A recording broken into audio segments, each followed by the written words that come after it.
17 मार्च को मुस्कान अपने हस्बैंड के साथ घूमकर 13 दिन बाद शिमला से वापस आती है। एटलीस्ट मुस्कान के पेरेंट्स को तो यही लग रहा था। बट जब मुस्कान के पेरेंट्स ने उसके हस्बैंड यानी सौरभ के बारे में पूछा तो मुस्कान कुछ ऐसा बोलती है जिसको सुनकर मुस्कान के पेरेंट्स के पैरों तले जमीन खिसक जाती है। नमस्कार एवरीवन, मैं हूं आपका दोस्त राहुल माटा और इस चैनल पर मैं आप लोगों के लिए अलग अलग रियल क्राइम स्टोरीज लाता रहता हूं। आज की स्टोरी सुनने के बाद हो सकता है कि आपके अपने करीबी लोगों से भी विश्वास खत्म हो जाए। तो चलिए शुरू करते हैं। बात है 2015 की। साहिल अपने दोस्तों के साथ अपने एरिया में खड़ा था कि तभी उसकी नज़र दूर खड़ी एक लड़की जिसका नाम मुस्कान होता है उस पर पड़ती है। ये दोनों एक दूसरे के करीब जाते हैं और अपना नंबर एक्सचेंज करते हैं। धीरे धीरे इनकी बातचीत गहरी होती है और कुछ महीने बाद 2016 आते आते ये दोनों एक दूसरे के प्यार में पूरी तरह डूब जाते हैं। अब दोनों अपने घरों में अपनी शादी की बात करते हैं। हालांकि मुस्कान के पेरेंट्स तो उनकी शादी के लिए मान जाते हैं, बट सौरभ के पेरेंट्स इस चीज़ के लिए साफ मना कर देते हैं। बट सौरभ स्टिल अपने पेरेंट्स को अपोज करके मुस्कान से शादी करता है और अपना घर छोड़कर बाहर रेंट के घर में रहता है। सौरभ जिसकी लंदन में जॉब थी, जिस वजह से उसको महीनों महीनों घर से बाहर रहना पड़ता था। इस बात को लेकर मुस्कान और सौरभ की काफ़ी बार अनबन होती थी, बट स्टार्टिंग में वो इसको मैनेज कर लेते थे। लेकिन जैसे जैसे टाइम बीतता गया तो ये उनसे मैनेज नहीं हो रहा था। अब एक दिन जब साहिल लंदन होता है और मुस्कान अपने घर पर, तो मुस्कान की नज़र एक लड़के पर पड़ती है। मुस्कान उसके पास जाकर उससे बात करती है। उसका नाम होता है साहिल शुक्ला। बताया जा रहा है कि साहिल शुक्ला मुस्कान के स्कूल में ही पहले पढ़ा करता था। तो ये दोनों एक दूसरे से बात करते हैं और अपना नंबर एक्सचेंज करते हैं और धीरे धीरे इनकी बातचीत भी गहरी होने लगती है।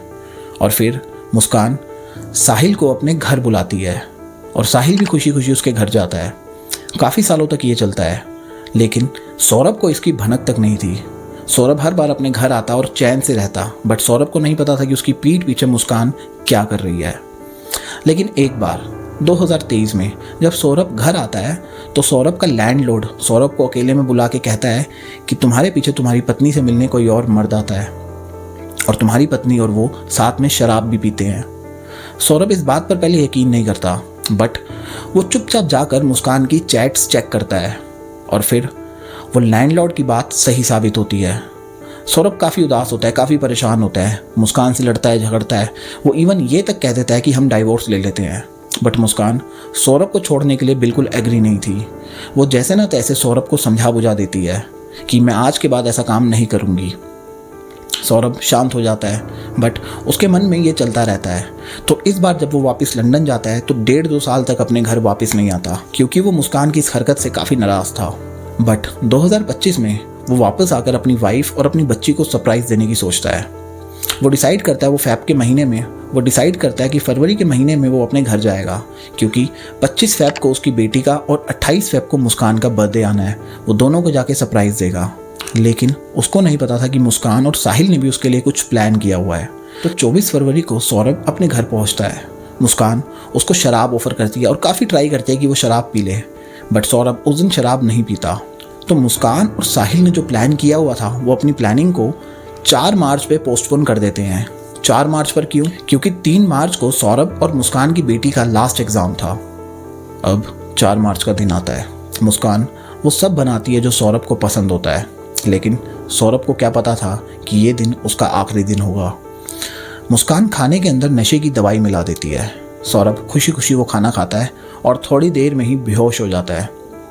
अब रात के लगभग 11 बजे मुस्कान सौरभ की छाती में जाके एक बड़े से चाकू से हमला करती है, जिसके बाद सौरभ होश में तो आता है, बट अपने आप को बचाने में असमर्थ था, क्योंकि वो नशे की दवाई उसकी बॉडी में इस कदर फैल चुकी थी कि वो अपनी बॉडी की मूवमेंट भी नहीं कर पा रहा था। और धीरे धीरे सौरभ इस दुनिया को छोड़कर चला जाता है। अब ये दोनों बॉडी को डिस्पोज करने के लिए मार्केट से एक बड़ा सा ब्लू ड्रम लेके आते हैं, जिसमें अक्सर लोग अपने घरों में पानी सेव करते हैं।